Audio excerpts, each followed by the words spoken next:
Bonjour tout le monde, bonjour peuple de Dieu, soyez bénis et bienvenue dans la présence du Saint des Saints. Amen.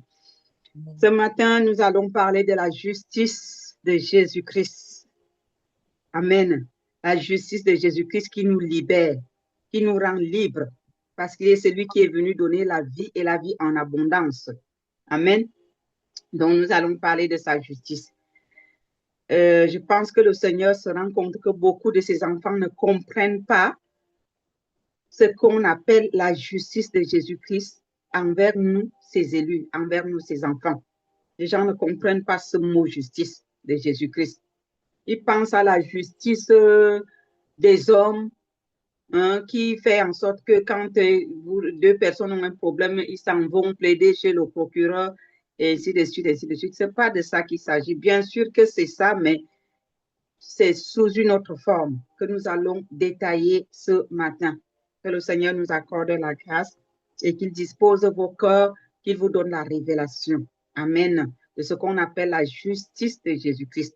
Comment est-ce qu'elle parle en faveur des élus et comment est-ce qu'elle nous libère de toute condamnation. Voilà pourquoi la Bible dit que nous ne devons pas nous culpabiliser, car la culpabilité est un péché.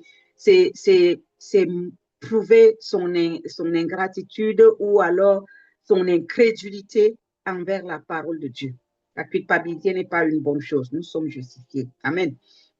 Ne pas confondre l'hypergrâce et la justice. Parce que la justice a des règles, des principes qu'il faut respecter. Il faut qu'elle se manifeste dans nos vies. D'ailleurs, je vais lire un petit passage avant d'entrer dans le vif du sujet. Dans le psaume 25, à partir du verset 9, la parole de Dieu dit, « Il conduit les humbles dans la justice.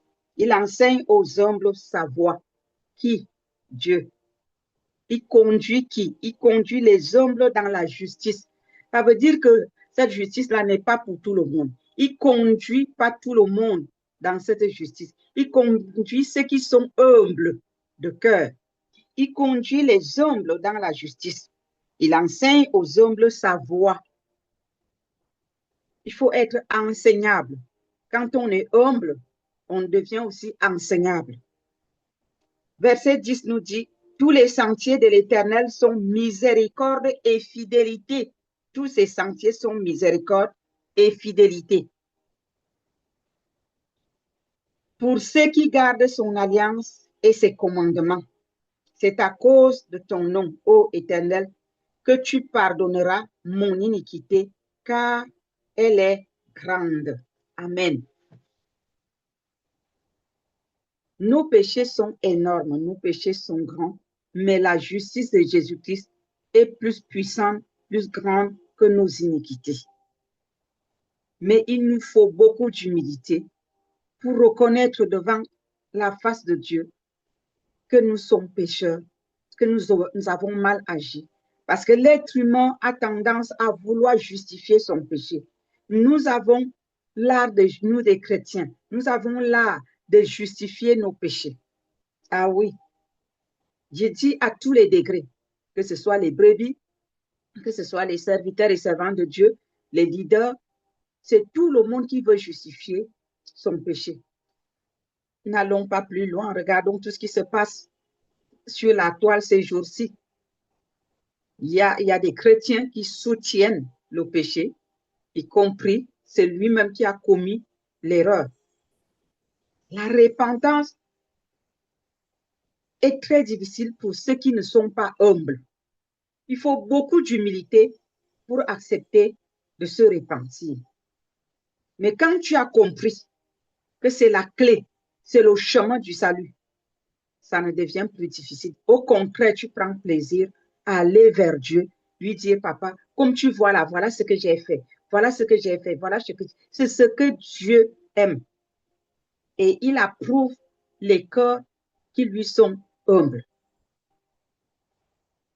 Et là, sa justice, la justice du sang de l'agneau, parle en faveur de cette catégorie de personnes. Bien, Jésus n'est pas venu pour nous condamner. Il n'est pas venu pour nous juger ou critiquer. Mais il est venu nous donner la vie. Il est venu nous montrer le chemin de sortie. Que lorsque nous péchons, il y a une porte de sortie. Ce n'est plus comme à l'Ancien Testament où lorsque quelqu'un péchait, il mourait. Amen. Donc, Galates chapitre 3, du verset 13 au verset 14, nous dit, Christ nous a rachetés de la malédiction de la loi, étant devenu malédiction pour nous. Car il est écrit, maudit est quiconque est pendu au bois. Et lui, il a été pendu au bois pour vous et pour moi, pour nous tous, son Église, son peuple. Verset 14, afin que la bénédiction d'Abraham eût pour les païens son accomplissement en Jésus-Christ et que nous reçussions par la foi l'Esprit qui avait été promis. Amen. Qu'est-ce qu'il nous a promis? D'attendre jusqu'à ce que nous soyons remplis de l'Esprit de Dieu. Et le Saint-Esprit de Dieu ne peut pas nous remplir si nous sommes dans le péché, si nous sommes dans l'orgueil, si nous ne devenons pas humbles. Saint-Esprit marche avec les gens qui sont humbles. Il aime l'humilité. Romains 3, verset 23 à 26 nous dit, car tous ont péché, tous, en dehors de Jésus-Christ, tout être humain qui vit sur cette terre et qui a ce corps de chair que je touche est pécheur. Sans exception, quelle que soit la catégorie, tout le monde pêche. C'est seulement que les péchés sont différents, mais tout le monde pêche à sa façon. Tous ont péché et sont privés de la gloire de Dieu. Mais nous allons voir où est la porte de sortie. Et ils sont gratuitement justifiés par sa grâce, par le moyen de la rédemption qui est en Jésus-Christ. Jésus nous a justifiés gratuitement. Mais pour parvenir à cette pour parvenir à garder, à maintenir cette justice, il y a un protocole à suivre. Oui, il y a des principes que nous devons respecter. On vient de parler de l'humilité. L'humilité te conduit dans la repentance, dans la crainte de Dieu, le renoncement à soi. Verset 25. C'est lui que Dieu a destiné par son sang, c'est-à-dire Jésus-Christ, à être pour ceux qui croiraient victimes, propitiatoires afin de montrer sa justice. Mais si tu ne crois donc pas qu'il a été pendu au bois pour toi, est-ce que cette justice sera montrée pour toi? Vous voyez maintenant le principe, vous voyez les conditions. Il n'a rien demandé, mais il nous montre un chemin que nous devons suivre pour bénéficier de cette justice. Je reprends ce verset 25.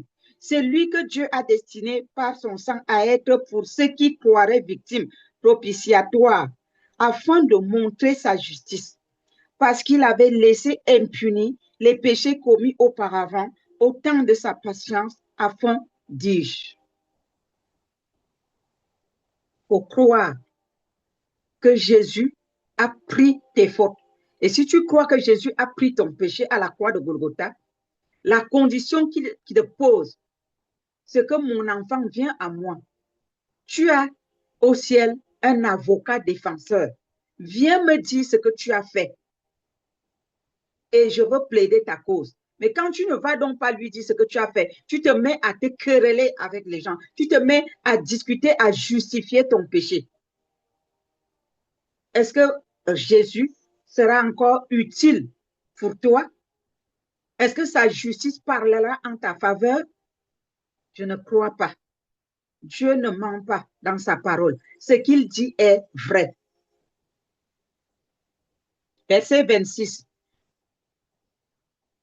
De montrer sa justice dans le temps présent, de manière à être juste, tout en justifiant celui qui a la foi en Jésus-Christ. Tu n'as pas la foi en Jésus-Christ. Tu as la foi dans ton mensonge. Tu as la foi dans tes justificatifs. Tu as la foi dans ton orgueil. Mais est-ce qu'en ce moment-là, Jésus-Christ va te justifier? Il justifie ceux qui ont la foi en lui. Amen. La justice de Jésus-Christ, pour y parvenir, il faut marcher dans l'humilité, dans la vérité. Il faut avouer ses fautes. Il faut reconnaître son iniquité, son péché, sa faute. Seigneur, je reconnais. Je reconnais que j'ai péché, je reconnais que j'ai fait mal, je reconnais que j'ai triché, que j'ai volé, j'ai forniqué, j'ai, je ne sais pas quoi, j'ai fait tout ce qui est mauvais. Je reconnais. Alors défends ma cause. Quand tu as un avocat, si tu ne lui dis pas ce que tu as fait, comment est-ce qu'il va te défendre? L'avocat sait, il connaît la loi, il sait comment faire, il sait comment tourner les choses en ta faveur. Jésus-Christ est notre avocat défenseur. C'est lui qui sait comment parler au Père. Il est assis à la droite de Dieu le Père. Et c'est avec lui qu'il traite nos dossiers. Nous ne lui disons pas la vérité. Nous passons le temps à nous quereller, à justifier nos erreurs. Nous ne donnons pas de place à Jésus-Christ pour nous justifier. Conséquence, nos péchés parlent contre nous. Conséquence, le diable qui rôde tout autour de nous, cherchant à nous dévorer, eh bien, il nous dévore. On continue à crier haut et fort, celui qui est en moi est plus grand que celui qui est dans le monde. Qui est en toi? Le péché t'habite. Hein? Le prince de ce monde, il vient. Je n'ai rien en lui, en moi, qui lui appartienne. C'est ce que nous devons dire. Mais cependant, si nous avons ces œuvres qui nous habitent, eh bien, nous avons quelque chose en lui qui nous appartient et donc, il prend possession de nous. À Dieu ne plaise, à partir d'aujourd'hui, tu ne seras plus la possession de l'ennemi. Tu ne seras plus la possession du diable parce que ses œuvres t'habitent. Jamais. C'est la justice de Jésus-Christ qui doit t'habiter. C'est l'humilité qui doit t'habiter. C'est la vérité qui doit te posséder. Ainsi, Jésus va te justifier. Quel que soit ton péché, dis-lui la vérité. Nous sommes son épouse. C'est le moment de laver nos robes. C'est le moment de nous purifier. C'est le moment de nous sanctifier. C'est le moment de dire la vérité à Jésus-Christ pour qu'il nous sanctifie, pour qu'il nous justifie. Et lorsque la trompette va sonner, que nos oreilles spirituelles soient ouvertes pour entendre la direction dans laquelle il nous appelle.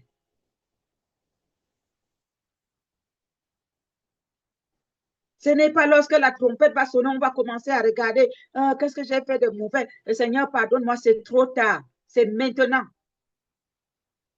Tenons-nous sur la justice de Jésus. Il faut que sa justice parle en notre faveur, que sa justice nous libère de tout fardeau. Quand nous sommes condamnés dans le péché, nous ouvrons les portes grandement à Satan. Et c'est là où viennent les mauvaises choses, les blocages,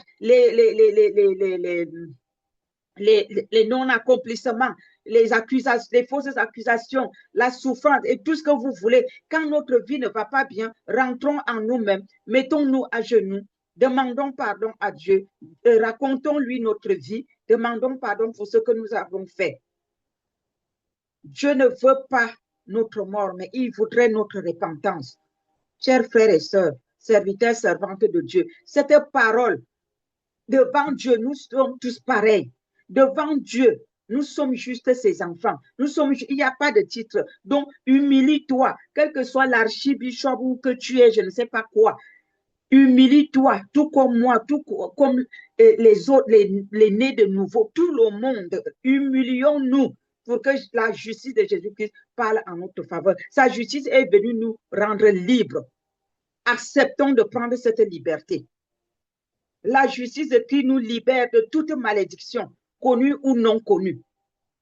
Il y a des malédictions que nous ne connaissons pas, mais qui nous rongent, qui nous polluent, qui nous détruisent, qui pourrissent notre existence.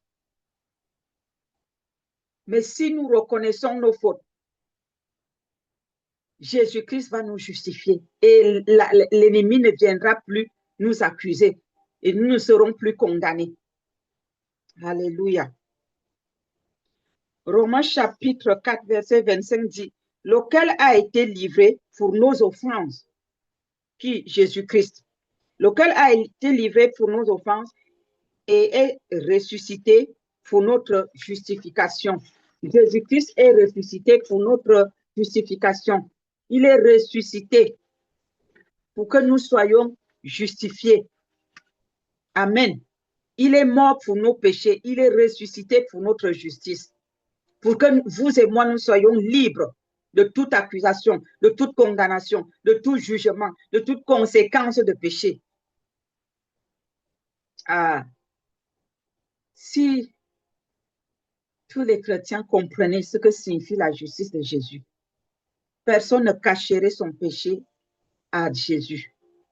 Tout le monde allait aimer la repentance. Mais je suis étonnée aujourd'hui que quand on parle de la repentance, les gens ont des démangeaisons. Les gens sont allergiques à la démangeaison. C'est le diable qui veut maintenir les chrétiens, les enfants de Dieu, sous le poids de la condamnation.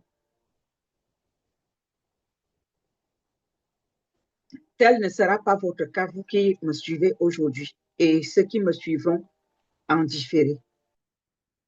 Je prie que toute personne qui suivra ce message ne reste plus sous le joug de la condamnation au nom puissant de Jésus-Christ de Nazareth.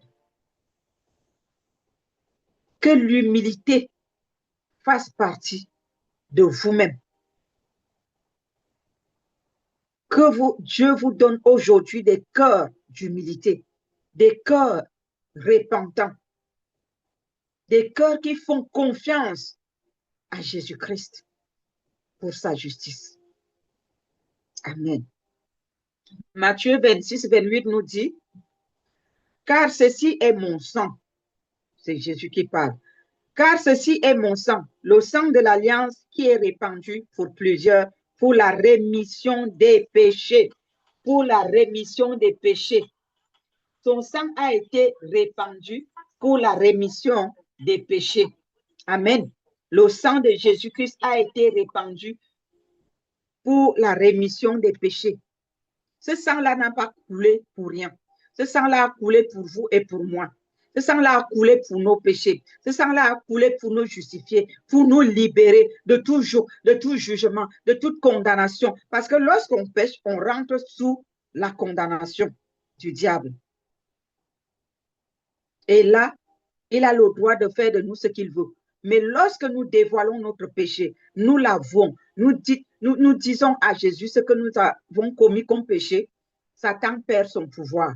Il est désarmé. Il est complètement désarmé. Ne cachez plus jamais vos péchés à Jésus. Il faut le lui dire. Si vous voulez qu'il vous justifie, il faut lui dire. Confessez à Jésus-Christ vos péchés. Il est notre avocat. Il s'est parlé à Dieu le Père pour nous.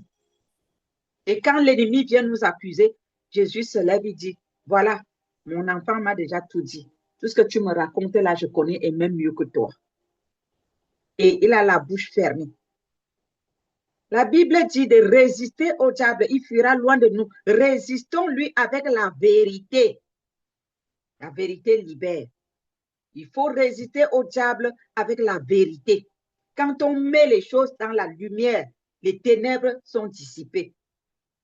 La lumière chasse les ténèbres. Quand on met les choses dans la lumière, les ténèbres s'enfuient. Mettons nos vies dans la lumière devant Jésus-Christ. Les ténèbres vont s'enfuir. Amen. Dans Ésaïe 55, verset 5 à 8, il est écrit que voici, tu appelleras des nations que tu ne connais pas, et les nations qui ne te connaissent pas accourront vers toi, à cause de l'Éternel, ton Dieu, du Saint d'Israël, qui te glorifie. Dieu nous glorifie quand et comment? Quand nous sommes justifiés et que nous entrons dans le lieu très saint. Parce que tu ne peux pas entrer dans ce lieu-là sans la justice du sang de l'agneau. Et une fois à l'intérieur du lieu très saint, la gloire de Dieu qui a envahi ce lieu-là, nous arrose. Alléluia. Gloire à Jésus. Verset 6. Cherchez l'Éternel pendant qu'il se trouve. Invoquez-le pendant qu'il est prêt. Quand tu arrives dans le lieu très saint, le Père te dit, comme le roi avait dit à Esther, que veux-tu que je fasse pour toi? Même lorsque ce serait la moitié de mon royaume, je te donnerai. Quand tu es dans le lieu très saint, le lieu de l'exaucement, le lieu où s'accomplit le miracle, il ne te reste plus qu'à exposer les désirs de ton cœur. Et le Somme 20 dit, je te donnerai les désirs de ton cœur. Demande-moi ce que ton cœur désire, je te le donnerai. Ah. Et pour arriver dans le lieu très saint, il faut entrer en profondeur avec Dieu en passant par la repentance, en faisant sa confession sincère. Quelqu'un qui vit dans les parvis n'a pas le temps de repentance parce que ses oreilles, ses pensées sont remplies des bruits de ce monde. C'est toi qui es chrétien, c'est toi qui vas dans les bars, c'est toi qui fais dans le Congo ça, c'est toi qui, quand les autres disaient des grossièretés, toi aussi tu parlais des grossièretés. Tu es chrétien, tu dois changer de langage, de un. Et de deux, quand les impudiques s'asseyent pour faire leurs choses, ta présence ne doit pas être au milieu de si oui, que ta présence soit là pour apporter la lumière et leur dire que vous êtes dans le chemin de la perdition et non pour prendre part à leurs œuvres mortelles. Je suis sidérée de voir comment certains chrétiens, quand ils sont avec des païens, ils deviennent païens. Quand ils sont avec des impudiques, ils font la même chose qu'eux. Mais il dit, je suis chrétien. En même temps, il leur parle de Jésus. En même temps, ils boivent les mêmes verres avec eux. En même temps, ils vont dans les boîtes de nuit ensemble avec eux. Ils font dans la tricherie, fornication, adultère ensemble. Où est la différence? En ce moment-là, tu es en train de prêcher au monde qu'on peut être chrétien et vivre dans le monde. Est-ce que c'est ce que les Saintes Écritures nous apprennent? Aujourd'hui, il ne faut pas prêcher la vérité. Si tu prêches la vérité, les gens te fusillent, t'envoient balader. Oui, envoyez-moi balader. Je ne changerai pas. C'est pour mon salut. Je ferai la volonté de Dieu et rien que la volonté de Dieu. Ceux qui ont faim et soif suivront l'évangile de Christ à travers ma bouche. Ceux qui ont besoin, ils ont faim et soif du monde, retourneront dans leur vomissement. Mais quant à moi, je ne changerai pas. Amen. Donc, pour arriver, je reviens au lieu très saint. Il y a un protocole d'accord. Nous devons marcher dans la sanctification. Nous devons marcher dans la consécration. Nous devons marcher dans l'obéissance et la soumission, dans l'humilité, pour en arriver là, à ce lieu où le Seigneur te dit, mon enfant, que veux-tu que je fasse pour toi?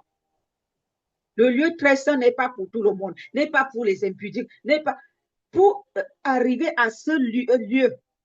Nous sommes introduits par la justice de Jésus. Et pour respecter cette justice de Jésus-Christ, voilà pourquoi je vous dis, il faut accepter de marcher dans l'humilité et d'avouer ce qu'on a fait de mal.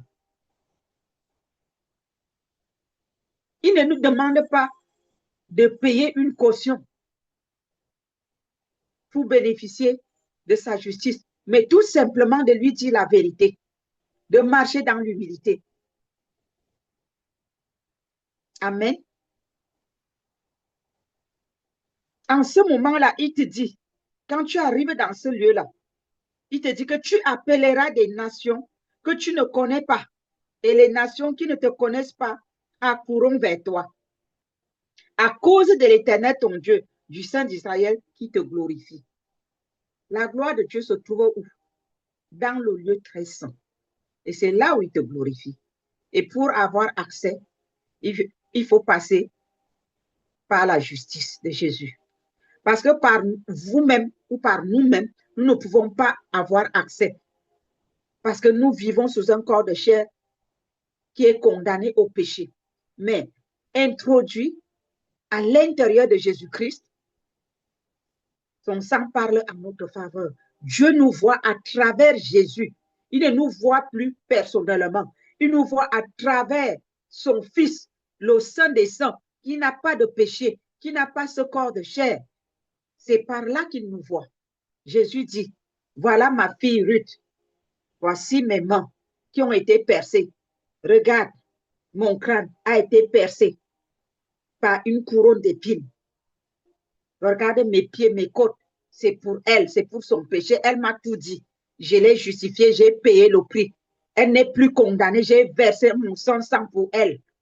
Alors écoute maintenant ce qu'elle te demande.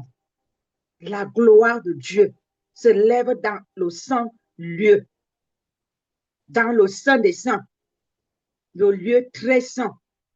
Nous avons accès par la justice de Jésus. Et pour entrer dans cette justice de Jésus, il faut tout lui dire. Il faut marcher dans l'humilité. Il a justifié ceux qui sont humbles, ceux qui avouent leurs péchés, ceux qui renoncent à eux-mêmes, ceux qui ne justifient pas leurs péchés eux-mêmes. C'est Jésus qui nous justifie, ce n'est pas nos paroles. Amen. Verset 6. Cherchez l'Éternel pendant qu'il s'y trouve. Invoquez-le tandis qu'il est prêt. Que le méchant abandonne sa voie, c'est comme ça qu'on le recherche. En abandonnant nos raisonnements, en abandonnant notre moi. Cherchez l'Éternel pendant qu'il se trouve. Invoquez-le tandis qu'il est prêt. Que le méchant abandonne sa voie. Et l'homme d'iniquité, ses pensées. Mettons nos pensées de côté. Allons nous réfugier sur la justice de Jésus. Ah, je sais parler, si je manipule les gens comme ça, tout le monde verra que c'est moi qui ai raison.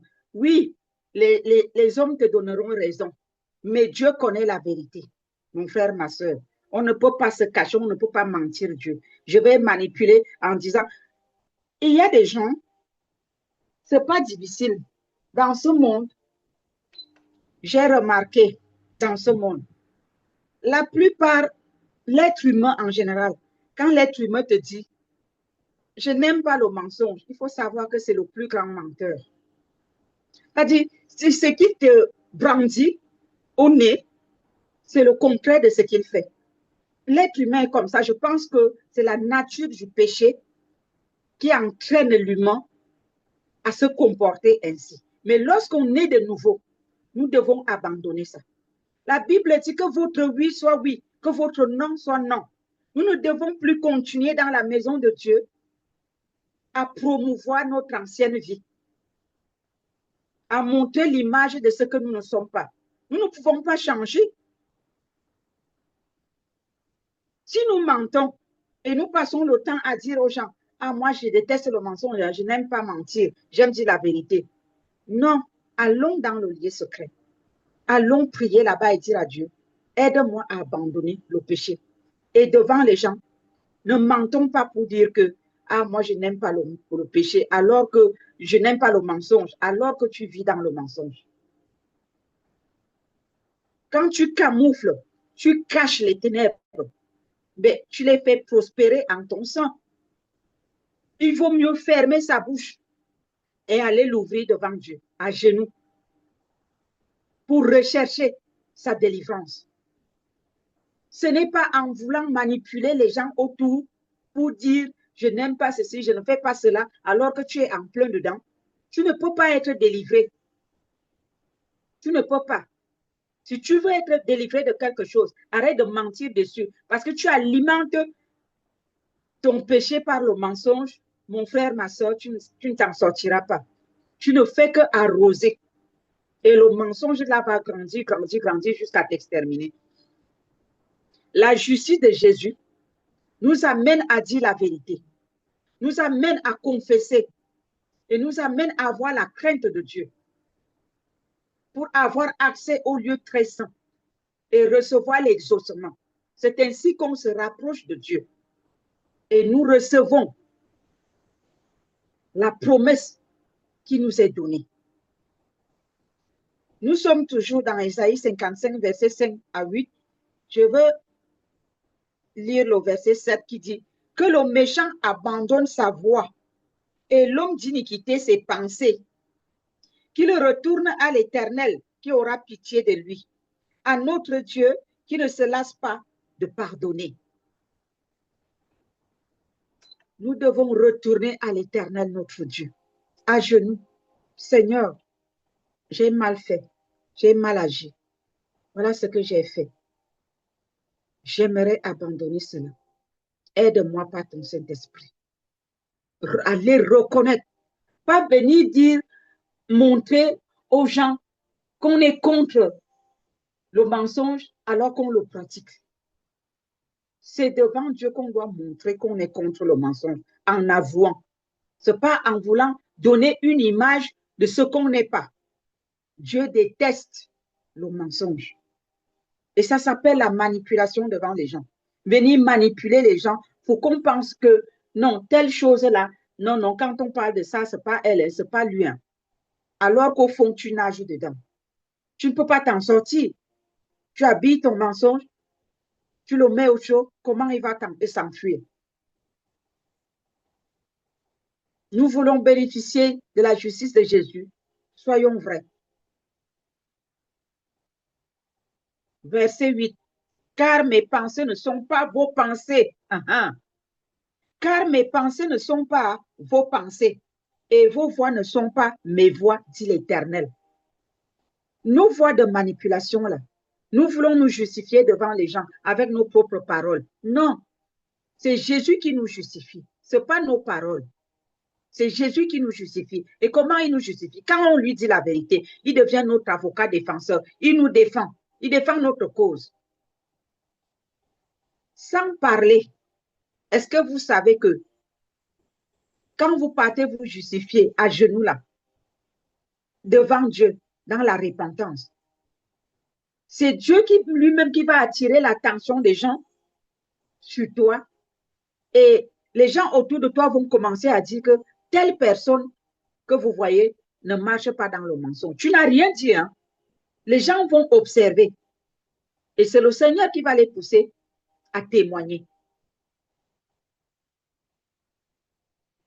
Je dis le plus grand témoignage, ce n'est pas ce que nous déclarons, mais c'est ce que les gens observent et eux-mêmes, ils témoignent. C'est ça. Ayons la crainte de Dieu. Jésus est venu pour nous justifier. Il n'est pas venu pour nous condamner. Il n'est pas venu pour qu'on trouve la mort. Il nous aime. Ne nous culpabilisons plus. Allons tout simplement confesser à genoux dans le lieu secret. Devant lui. Disons-lui tout. Mes frères et sœurs, cessez de vous condamner vous-même. Cessez de vous culpabiliser. Ce n'est pas ce que le Seigneur nous demande de faire. Il nous demande d'avouer nos péchés. Il nous demande de les confesser. Il nous demande d'être vrais. Il nous demande d'exposer les œuvres de Satan. Il ne nous demande pas de nous justifier par nos propres paroles. Non. Mais de lui confier nos péchés. De les confesser à lui. 2 Corinthiens chapitre 5, verset 21 nous dit, « C'est lui qui n'a point connu le péché. Il a fait devenir péché pour nous. » Pour nous, c'est pour nous que Jésus est devenu pécheur. Comprenons ça une fois et pour toutes.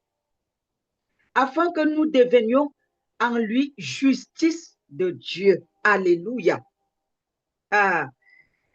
Et Saint-Esprit donne la révélation à tout le monde. Parce que les paroles d'un homme ne peuvent pas mieux expliquer les choses comme le Saint-Esprit le révèle. Moi, je ne suis plus condamnée au péché. Non. Si je connais mon péché, je sais où aller confesser. Et je connais la valeur du sang de l'agneau. Je connais la valeur de la mort de Jésus-Christ pour ma vie. L'être humain peut me condamner, peut me juger, mais je sais la démarche à faire. Cela ne me donne aucun droit de concevoir dans mes pensées un péché et d'aller le consommer. Ça aussi, c'est quelque chose qu'il faut bien comprendre et éviter. N'allez pas concevoir dans vos pensées le péché pour dire, je vais aller confesser. Ça s'appelle pratiquer le péché. Tu le conçois, tu consommes. Et tu te lèves encore, tu conçois, tu consommes. Tu conçois, tu consommes. Ça s'appelle la pratique. Et si tu es dans la pratique du péché, la justice de Jésus n'est pas pour toi. La justice de Christ parle pour quelqu'un qui tombe dans le péché, qui se retrouve en train de faire quelque chose. Oh mon Dieu, qu'est-ce que je viens de faire? Non, je ne veux pas ça. Dieu regarde ton cœur. Il sait que ce que tu as fait là, tu ne l'as pas conçu. Tu n'as pas conçu ça. C'est arrivé. Et maintenant, tu veux t'en débarrasser. Là, il se lève en ta faveur et il parle pour toi.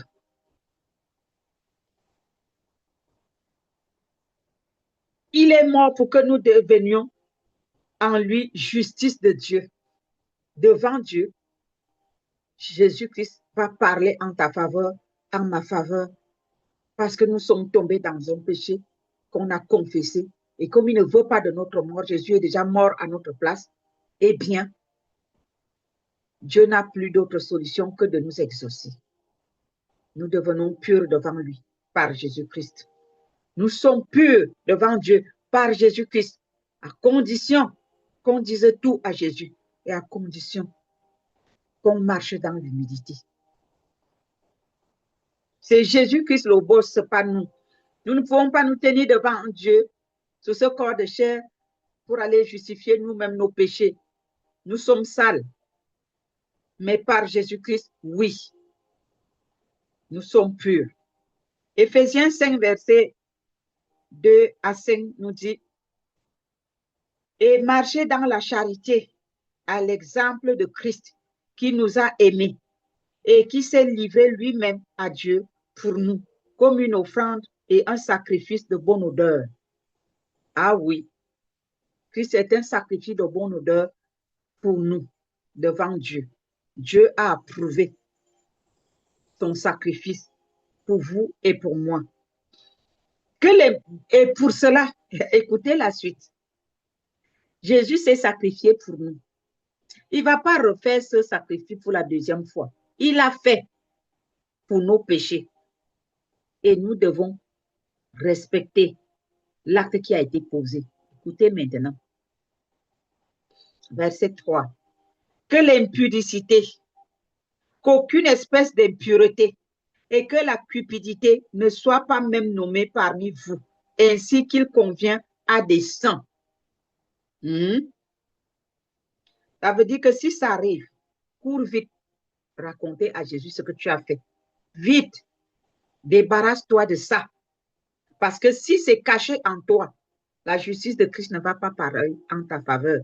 C'est maintenant les œuvres des ténèbres qui vont parler contre toi. Verset 4. Qu'on n'entende ni paroles déshonnêtes, ni propos insensés, ni plaisanteries, choses qui sont contraires à la bienséance, qu'on entende plutôt des actions de grâce. Verset 5. Car, sachez-le bien, aucun impudique, aucun impur ou cupide, c'est-à-dire idolâtre, n'a d'héritage dans le royaume de Christ et de Dieu. Tu vis dans ces choses, tu caches ton péché, tu camoufles, tu joues le sang devant les hommes, tu manipules avec ton langage, mais sache que tu as perdu ton héritage parce qu'on ne joue pas avec Dieu, on ne ment pas Dieu, il connaît la vérité. Il vaut mieux dire ces choses à Jésus, il vaut mieux le lui confesser. Et lui, par son sang, il va te laver, il va te justifier et tu ne seras plus condamné. Amen. La parole de Dieu est oui et amen. Le Seigneur ne ment pas dans ce qu'il nous dit. Regardez ce qu'il dit dans Ésaïe 55, verset 10 à 12. Il dit que comme la pluie et la neige descendent des cieux et n'y retournent pas sans avoir arrosé, fécondé la terre et fait germer les plantes sans avoir donné de la semence au semeur et du pain à celui qui mange. Verset 11 nous dit, ainsi en est-il de ma parole, la parole de Dieu, qui sort de ma bouche.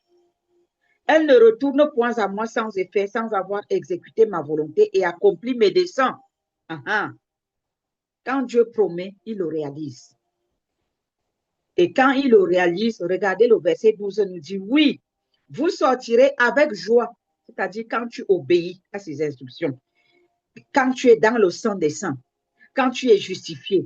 Il dit, vous sortirez avec joie et vous serez conduits en paix. Les montagnes et les collines éclateront d'allégresse devant vous et tous les arbres de la campagne battront des mains quand vous êtes justifiés. Au lieu de l'épine s'élèvera le cyprès. Au lieu de la ronce croîtra le myrrhe. Et ce sera pour l'Éternel une gloire, un monument perpétuel, impérissable. Alléluia. N'est-ce pas merveilleux? Pourquoi ne pas marcher dans la vérité? Pourquoi ne pas marcher dans cette justice de Jésus-Christ? Pourquoi ne pas confesser nos péchés à Christ? Pourquoi ne pas marcher dans l'humilité? Pourquoi ne pas abandonner l'orgueil? Pourquoi ne pas accepter cette mort à soi?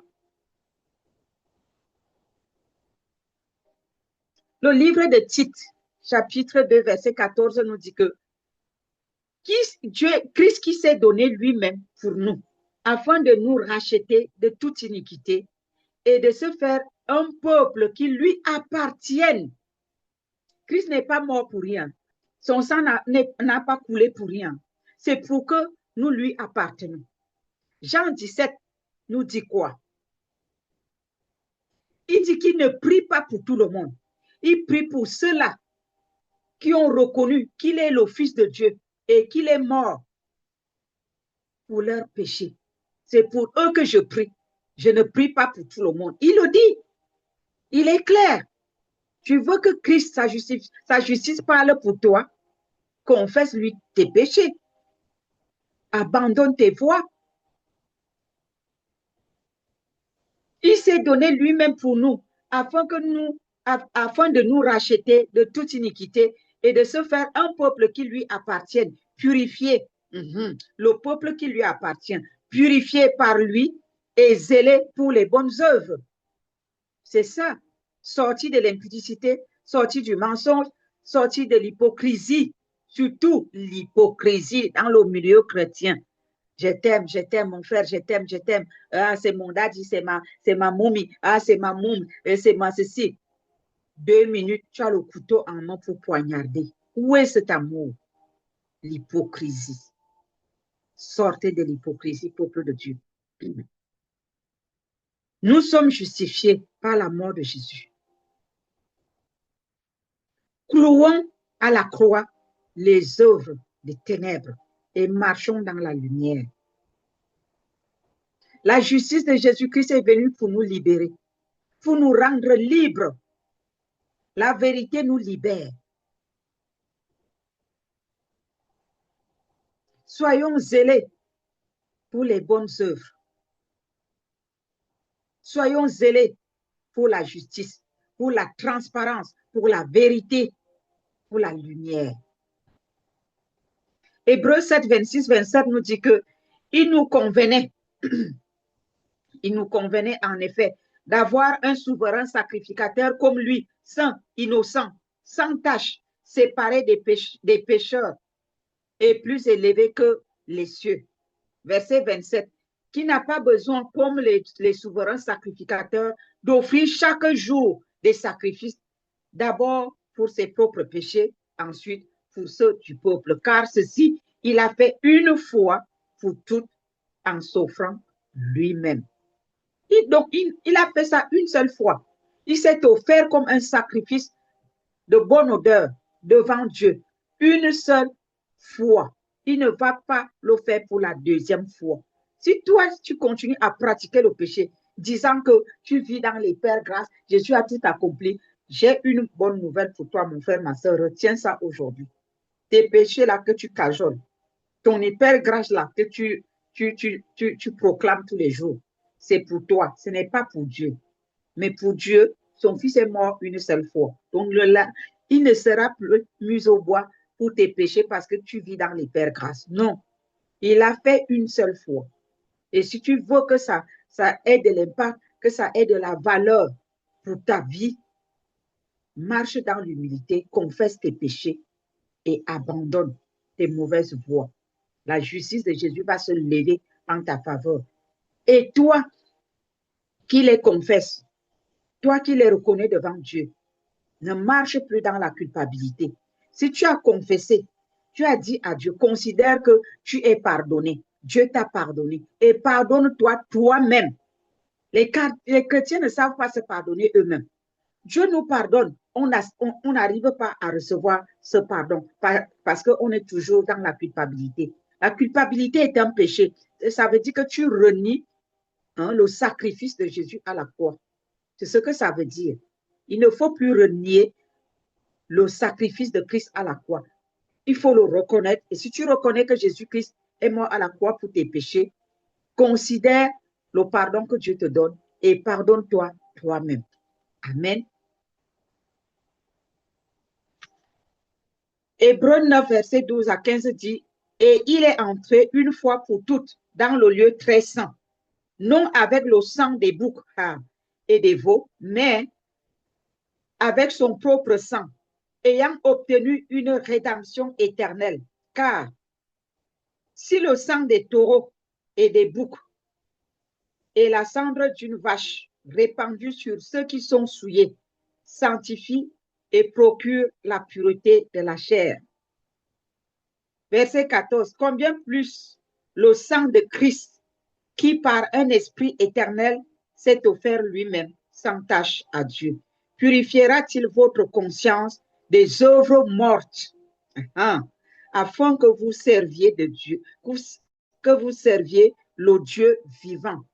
Si notre conscience ne nous condamne pas, frères et sœurs, nous sommes dans la joie, nous sommes dans la paix, nous marchons dans la vérité, et nous servons Dieu librement. Librement. Sans que le diable vienne te dire que tu es en train d'adorer là. Tu te rappelles du lit de fornication où tu étais hier. Là, tu perds les pédales. Il t'a eu. Ou alors, le mensonge que tu diffames partout en disant que tu aimes ton frère, tu aimes ta soeur et tu le calomnies et tu fais ceci, tu le détruis. Il faut sortir de là. Il faut croire que le sang de Jésus, parce que tu as confessé, t'a lavé et c'est fini. Tu ne veux plus revenir. Tu refuses de revenir. Quand il revient, tu fermes la porte. Il dit combien plus le sang de Christ, qui par un esprit éternel s'est offert lui-même sans tache à Dieu, purifiera-t-il votre conscience? Voilà, tu as confessé, ta conscience est purifiée par le sang de Jésus, des œuvres mortes, afin que vous serviez le Dieu vivant, tranquillement. Verset 15. Et c'est pour cela qu'il est le médiateur d'une nouvelle alliance. Alléluia. Afin que la mort étant intervenue pour le rachat des transgressions commises sous la première alliance, ceux qui ont été appelés reçoivent l'héritage éternel qui leur a été promis. Nous sommes justifiés. La justice nous a été promise et nous l'avions reçue par Christ. Alléluia. Dieu est merveilleux. Dans cette nouvelle alliance, nous nous tenons sur Jésus. Nous nous tenons sur ses meurtrissures. Nous nous tenons sur sa justice. Et nous avons accès au lieu très saint, le lieu où s'accomplit le miracle, le lieu où la canne d'Aaron a poussé en une nuit, le lieu où rien ne peut se mettre entre Dieu et nous si nous sommes à l'intérieur de Jésus-Christ. Rien. C'est un lieu d'exaucement. Autrement, comme dit Hébreux 9, 26, 28, autrement, Il aurait fallu qu'il eût souffert plusieurs fois depuis la création du monde, tandis que maintenant, à la fin des siècles, il a paru une seule fois pour abolir le péché par son sacrifice. J'ai une bonne nouvelle. Mon frère, ma soeur, quoi que tu aies fait, sache aujourd'hui que ce péché est aboli. Si tu l'as confessé, considère qu'il est aboli. Demande la force au Saint-Esprit pour ne plus retourner dedans. Et si tu arrives de retomber dedans, ce n'est pas la fin du monde. Continue de frapper au cœur de Dieu en disant, Père, je reconnais cette faute, mais j'ai besoin de force pour abandonner. Mais ne justifie pas pour dire, ah, je suis entré parce que vraiment, les sœurs ne font que venir à l'église avec les décolletés. Quand je vois les seins, voilà, c'est ça qui me pousse. Tu vas justifier. On ne justifie pas le péché. Tu dois avoir la maîtrise de soi. Moi, je suis contre l'évangile qui dit que vous faites ceci pour ne pas séduire. C'est vrai, la personne ne doit pas séduire parce que ça, c'est son péché. Moi, déshabille-toi devant moi. Je m'en fiche. Tu n'es pas mon homme, c'est ton problème. Ça te regarde. Ça ne me gratte même pas un peu. Ça ne me dit rien. Mon cœur est cimenté. Si tu veux pêcher, pêche là-bas, c'est ton problème. Mais moi, tu ne m'entraîneras pas. C'est comme ça. Nous devons être en mesure de résister au diable. Ce n'est pas de le fuir, mais de résister, faire face et tenir ferme. Lui dire, tu peux toujours me séduire. Je ne tomberai pas. Voilà. Ce n'est pas, il faut fuir, il faut fuir. Oui, la Bible dit de fuir le péché, mais pas de cette manière, pas avoir peur. Pas avoir peur. Fuir en ayant une bonne attitude. Fuir en se comportant comme un enfant de Dieu. Mais pas avoir peur. La fuite, ce n'est pas avoir peur. Il faut résister au diable et il fuira loin de nous. Amen. Verset 27. Et comme il est réservé aux hommes de mourir une seule fois, après quoi vient le jugement. Une fois mort, c'est le jugement. Amen. Cet enseignement est long et profond. Je veux m'arrêter là aujourd'hui. Et ce que je veux vous demander de retenir, c'est que, 1, ne vous culpabilisez plus quand vous tombez dans le péché. Je ne suis pas en train de vous dire qu'allez pécher et comme ça, vous n'allez pas vous culpabiliser. Ce n'est pas ce que je dis. S'il vous arrive de pécher, au lieu de fuir Dieu, courez à genoux devant sa face, confessez-lui votre péché réellement et demandez l'aide de son Saint-Esprit pour ne plus recommencer. De par notre propre force, on n'y arrive pas. Mais si nous nous humilions et dans notre humiliation, nous demandons à Dieu de l'aide, il va le faire. Il va le faire. 2, ne concevons pas dans nos pensées les péchés pour aller les consommer et dire à la suite que je vais aller confesser à Dieu. Ça ne marche pas comme ça. Ce n'est pas ce que Dieu nous demande de faire. Il ne nous demande pas de les concevoir et d'aller consommer. Ça s'appelle la pratique du péché. Il est la pratique du péché. Il faut bien retenir ça. 3, ne justifions pas nous-mêmes par nos paroles, par notre raisonnement, nos péchés. Non. Ne soyons pas de ceux qui soutiennent non plus, ceux qui soutiennent, par contre, je veux dire, ne soyons pas de ceux qui soutiennent les gens dans leur péché. Tu sais très bien que ton frère ou ta soeur fait mal. Tu commences à le justifier. Tu commences à défendre son péché. Tu commences à le soutenir dans l'erreur. 1, tu n'aimes pas ton frère parce que tu soutiens son péché. qui va le conduire à la mort. Donc, tu ne l'aimes pas. Tu encourages ton frère à aller dans la tombe. Tu encourages ta soeur à aller dans la tombe. Et tu connais très bien la vérité. Et tu prétends l'aimer parce que tu le justifies, parce que tu défends sa cause dans le péché. Sachez que quand vous défendez quelqu'un dans son mal, dans ses mauvaises actions, vous participez pleinement à son péché. Ah oui, vous participez. Vous êtes puni au même pied d'égalité que la personne qui pose l'acte parce que vous soutenez. Vous êtes hypocrite. Vous ne dites pas la vérité. Ne justifiez plus votre péché par vos propres paroles. Ne jouez plus au sang quand vous êtes sale. Présentez-vous à Dieu comme étant sale et lui-même, par son sang, va vous laver. Amen. Que le Seigneur vous bénisse. Que le Saint-Esprit se révèle à chacun d'entre vous pour que la justice de Christ parle réellement en votre faveur. Sans la justice de Christ, nous ne verrons pas le Seigneur. Sans la justice de Christ, nous ne serons pas non plus exaucés.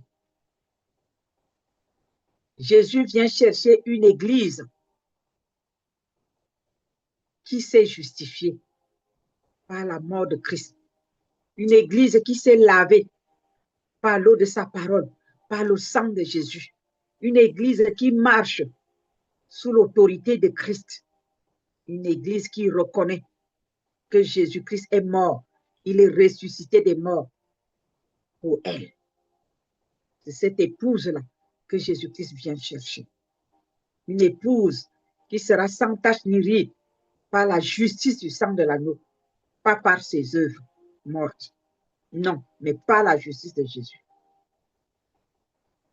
Que le Seigneur vous bénisse, qu'il vous fortifie et que son Saint-Esprit nous éclaire nous tous. Amen.